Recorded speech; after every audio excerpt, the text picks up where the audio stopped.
Daugiausia Lietuvos, Latvijos ir Estijos restoranuose, klubuose bei baruose išpilstoma alaus. Tai vienas populiariausių gėrimų Baltijos šalyse, kurio pardavimas bendroje alkoholinių gėrimų apyvartoje sudaro didžiąją dalį.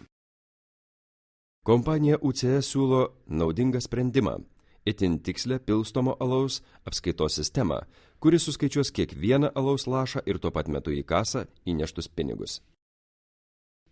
Alaus apskaitos sistemą sudaro AirKeeper programinė ir alaus dozavimo įranga, montuojama po baro alaus kranu, kurių derinys užtikrina puikų sistemos funkcionalumą ir maksimalų efektyvumą.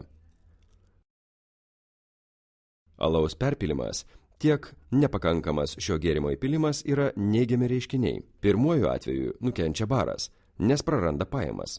Antruoju klientai, nes gauna nepakankamą alaus kiekį. Naudojantis išpilstymo sistema galima kontroliuoti alaus išpilstymą ir tiksliai sužinoti, kiek pinigų yra įnešta į kasą per tam tikrą laiką. Ataskaitose pateikiami duomenys parodys išpilstyto ir parduoto alaus kiekį arba neatitikimus tarp šių rodiklių. Šis sprendimas garantuoja, kad darbuotojai nepiknaudžiaus ir nesisavins jūsų pinigų, o jūs lengviau galėsite juos kontroliuoti.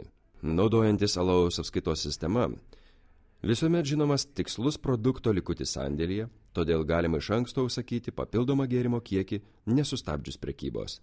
Sistema padeda taupyti personalo laiką bei išvengti prekybos ir inventorizacijos klaidų, o sukčiavimo atveju nustatyti, kuris darbuotojas piktnaudžiauja.